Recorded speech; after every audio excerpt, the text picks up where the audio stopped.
D'une certaine façon, je dirais que ce passage d'Amélie Oudéa-Castéra à l'Éducation nationale est un passage éclair. Mais il a eu une forme d'utilité. C'est qu'il a mis en évidence de façon éclatante un mépris de la caste macroniste vis-à-vis de l'éducation nationale et surtout de l'école publique.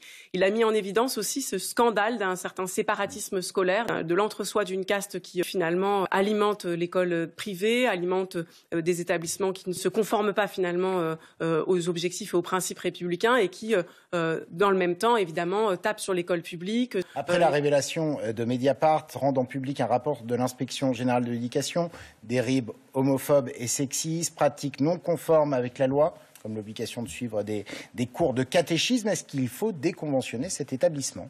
Bien évidemment. Mais là encore, on a affaire Même s'ils se mettent dans les règles, comme le demande la mairie de Paris?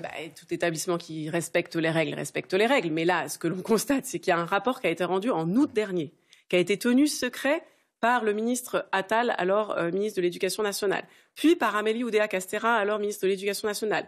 Ils n'en avaient pas connaissance. Quand ils en ont eu connaissance, ils ont dit qu'il n'y avait rien dedans. Et puis quand en fait on regarde, il y a 30 pages qui sont accablantes sur cet établissement. Et puis après, on apprend que effectivement, Amélie Oudéa-Castéra non seulement scolarise ses enfants là-bas, mais a un fils qui a bénéficié d'un contournement de Parcoursup, qui est quand même quelque chose que nous dénonçons, cette logique de tri de Parcoursup. On constate que pour les élites et pour un petit entre-soi qui a le pouvoir, ce tri de Parcoursup ne fonctionne pas de la même façon et que eux trouvent des façons de le contourner. Et puis on apprend aussi que c'est là que les sénateurs vont nager et faire le sport. Alors ça devient un peu un lieu emblématique comme ça, préservé, qui n'est pas obligé de respecter les règles de la République parce qu'il est le lieu de reproduction d'un entre-soi.